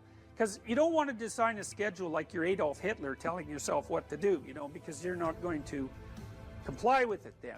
What you have to do if you're going to design a schedule is you have to ask yourself, all right, I'm going to set aside some time to study over the next week or to do this essay or whatever it is. How much time would I actually spend studying? An hour or two a day might be a worthwhile thing to schedule in, and I would say don't schedule in more than that to begin with, because then you'll fail and then you'll stop using the schedule. And so the other thing you want to do is you want to schedule in things that you want to do, and then you want to look at the day or the week and you want to think, hey, that's a week I'd like to have. If I had a week like that, it would be good. You know, I'd be caught up so that all that negative emotion doesn't have to accrue. And I would have done a bunch of things that I'm interested in doing, and at the end of the week I'd be in better shape than I was at the beginning. And if you treat a schedule like that, so that what you're using it is to design the days and weeks that you want to have, instead of using it as this little, you know, jail that you have to put yourself in that you're not going to do anyways, then you can learn to use them. And that's one thing you can do to make yourself more industrious, more conscientious. Follow a schedule. I've told people to learn to use a schedule, and people often hate schedules because they act as their own tyrants, right? They say, well, you have to do this unpleasant thing, and then here's another unpleasant thing you have to do, and then you have to do this unpleasant thing, and you do that for about 3 days, and you think, to hell with this, I'm not doing that, you know, and you fall off the wagon. That isn't what you're supposed to do with a schedule. You're supposed to use it to design the days that you would like to have if you were taking care of yourself. And so some of that is, you know, you wake up in the morning and you think, here's 5 things I have to do that if I don't do, my life will be worse. It's like paying bills, for example, or taking out the garbage. It's like you have to do those because otherwise things degenerate. So you got to put some of those in the schedule, because otherwise tomorrow is worse than today, and that's a bad trajectory. But you also want to build in things, you know, you've got to act in some sense like you're dealing with a relatively recalcitrant 9-year-old.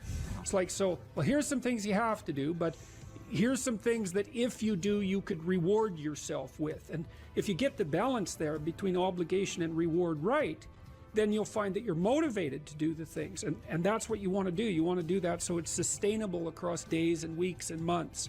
And so you got to treat yourself like a good boss would treat a valued employee, and not like a tyrant would treat a slave, because the slave will rebel. And, you know, people say, well, I don't follow through on my plans. It's like, well, A, they're probably not very well formulated, and maybe you're doing them because of an external moral obligation or something. They're not really your plans, right? And B, you're acting like a tyrant and a slave, and that's a bad relationship to have with yourself. Treat other people as you would like to be treated. It works both ways. You also treat yourself like you treat other people properly. So that's a necessary thing, and often people don't do that. But the scheduling is really important.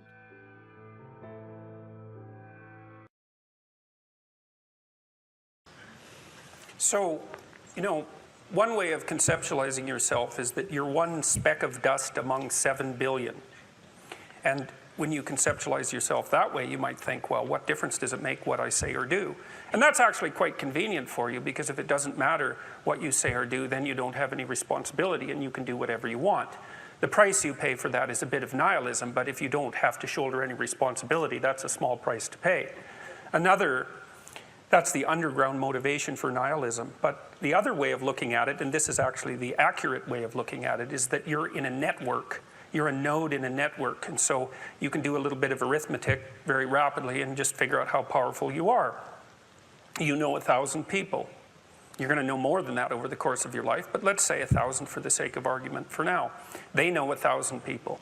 That means that you're 1 person away from 1,000,000 people and 2 persons away from 1,000,000,000 people. And you're the center of that network. And now the way networks work is that information propagates in a network manner. So don't underestimate the power of your speech. Now, you know, Western culture is phallogocentric. Let's say it. Okay, so we'll say, yeah, that's just fine. That's exactly what it is. It's predicated on the idea of the logos, that the logos is the sacred element of Western culture. And what does that mean? It means that your capacity for speech is divine.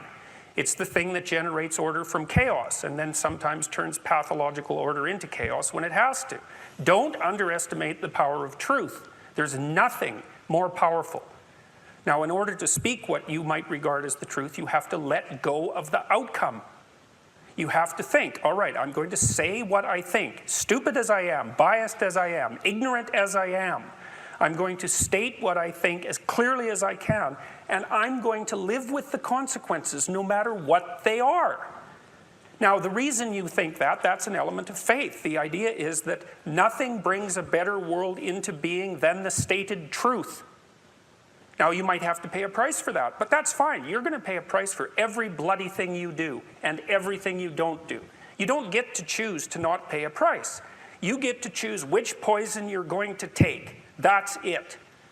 So if you're going to stand up for something, stand up for your truth. It'll shape you because people will respond and object and tell you why you're a fool and a biased moron and why you're ignorant. And then if you listen to them, you'll be just that much less like that the next time you say something. And if you do that for 5 years, you'll be so damn tough and articulate and able to communicate and withstand pressure that you won't even recognize yourself. And then you'll be a force to contend with. And you don't get to wait until, because I get letters like Gad Saad gets all the time too, from faculty members in particular, and they say, well, you know, when I get tenure, it's like, then they think, well, when I'm an associate professor, and then they think, well, when I'm a full professor. It's like, if you're a professor already, you're like the most protected person in the history of the planet, you know, and you need, well, okay, but one of the things that indicates is that it's almost impossible to provide people with enough protection so that they feel safe to speak. Okay, so we'll address that directly. It is not safe to speak, and it never will be. But the thing you got to keep in mind is that it's even less safe not to speak. Right? It's a balance of risks. It's like you want to pay the price for being who you are and stating your mode of being in the world, or do you want to pay the price for being a bloody serf, one that's enslaved him or herself? Well, that's a major price, man. That thing unfolds over decades, and you'll just be a miserable worm at the end of about 20 years of that, right? No self-respect, no power, no ability to voice your opinions, nothing left but resentment because everyone's against you, because of course you've never stood up for yourself. It's like, say what you think carefully, pay attention to your words. The price is, it's a price you want to pay if you are willing to believe that truth is the cornerstone of society. And in the most real sense, if you're willing to take that leap, then tell the truth and see what happens. And nothing better could possibly happen to you. There'll be ups and downs, and there'll be pushback, and there'll be controversy and all of that, but it doesn't matter. The truth is what makes the world, the truth is what redeems the world from hell, and that's the truth.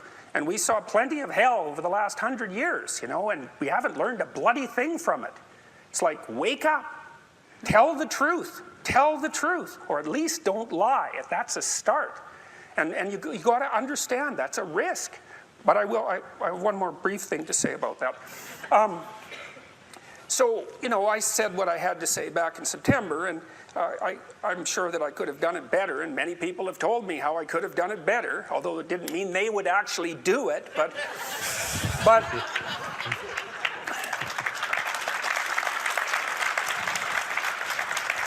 and you know, my job was at risk, serious risk, for about 2 months, and it destabilized my family, who've been very brave about this, so like, thumbs up to them, man. They've just stood by me. But here's the optimistic news, is the university has left me alone completely. I shook hands with the dean 2 weeks ago. We're on friendly terms. They don't want this to go any farther than it has already. The students were tremendously welcoming when I came back to teach in January. I haven't had a single negative incident at the university. And I've received thousands of letters from people all over the world, all of which have been in support. I've received 2 negative letters. That's it. 2. So the people have an inchoate longing to have the sort of thing that we're talking about articulated. And so don't be thinking you're alone. It's just that people can't talk, they're afraid to talk, or they don't know what to say. And those are real problems. So if you're reasonably articulate, like, start talking and sharpen yourself up. I mean, the enemy is a cloud. They're a cloud of gnats. They're only courageous in groups. They're only courageous in mobs. If you stand your ground and don't apologize and articulate things properly, they'll disperse around you like they're not even there. So most of it's illusion. So don't be afraid, but be afraid of the right thing. And the right thing you should be afraid of is not saying what you say, because that's the same as not being. And here you are, suffering away. You might as well be at the same time. At least then there's something to you. So.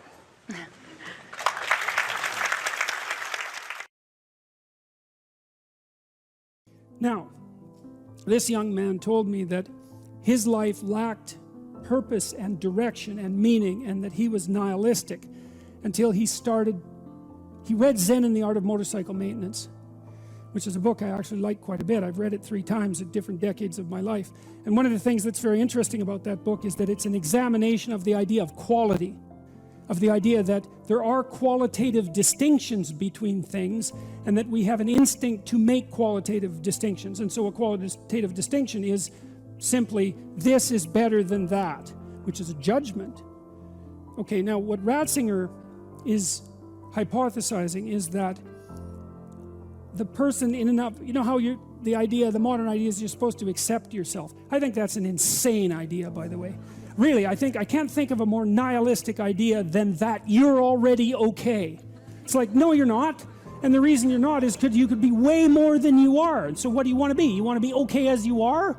Or do you want to strive towards what's better?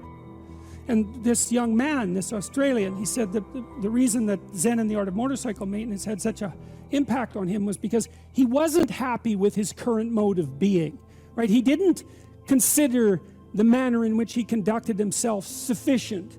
And the fact that the author of Zen, and it was Pirsig, laid out the notion that you could make qualitative distinctions, and there really was a difference between good things and bad things, or great things and evil things. It gives you direction.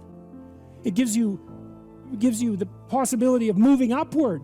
And Ratzinger is pointing out, at least to some degree, that human beings are insufficient in and of themselves and need the movement upward. And so they need to conceptualize something like the highest good, and then to strive for that. And the thing is that there isn't any difference between conceptualizing the good and being judged. Because if you're going to conceptualize the good and move towards it, what you have to do is separate from yourself all those things that aren't good and leave them behind. And that's why the Redeemer and the Judge are the same thing.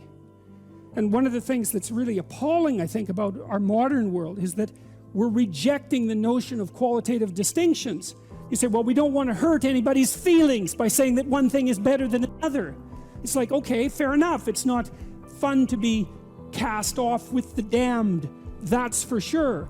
But if people are in fact insufficient in their present condition, which seems to be the case, I mean, try finding someone who isn't, then if you deny the possibility of qualitative distinction because you want to promote a radical egalitarianism, then you remove the possibility of redemption, because there's no movement towards the good. And it seems to me that it's a catastrophe to sacrifice the good for, well, it's a catastrophe to sacrifice the good for the equal. Because for us to be equal would mean, as far as I can tell, that we would all be equally unredeemed and miserable.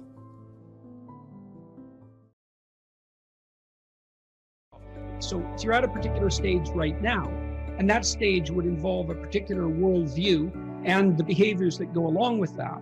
So the perceptions and behaviors. But it's not enough because you haven't mastered the whole world and you're making mistakes all the time. And then there's other neurological mechanisms that, so maybe that's a more left hemisphere phenomenon, the instantiation of that identity.